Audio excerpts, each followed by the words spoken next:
Bienvenue à la deuxième leçon du volet 1, découvrir l'ordinateur, cours intitulé « Périphérique d'entrée et périphérique de sortie ».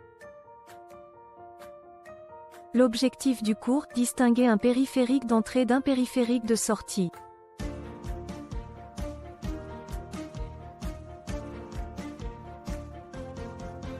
J'apprendrai à distinguer un périphérique d'entrée d'un périphérique de sortie.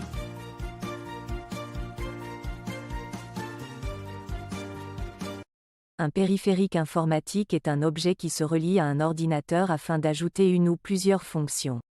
Il existe des périphériques informatiques d'entrée et des périphériques de sortie, alors découvrons la différence entre ces deux types. Je me prépare avec l'activité 1 page 17. Dans quel sens circule l'information dans les cas suivants? Je coche les bonnes réponses. Dans la première exemple, l'information circule de l'unité centrale vers l'imprimante, alors l'imprimante est un périphérique de sortie. Dans la deuxième exemple, l'information circule du clavier vers l'unité centrale, alors le clavier est un périphérique d'entrée. Dans la troisième exemple, l'information circule de la clé USB vers l'unité centrale et de l'unité centrale vers la clé. Alors la clé USB est un périphérique d'entrée et de sortie. Alors d'après cette activité, je retiens que les périphériques qui permettent d'entrer l'information vers l'unité centrale s'appellent les périphériques d'entrée comme par exemple, la souris, le scanner et le clavier.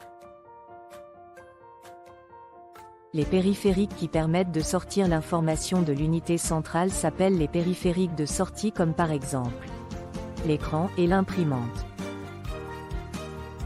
Certains périphériques peuvent jouer les deux rôles, entrer et sortir l'information, on les appelle les périphériques d'entrée-sortie. Généralement les supports de stockage sont des périphériques d'entrée et de sortie. Alors à vous de trouver maintenant la réponse de cette question. Le modem est un périphérique d'entrée, de sortie, d'entrée, sortie. Je vous laisse maintenant le temps de réfléchir. Alors la réponse: le modem est un périphérique d'entrée et de sortie.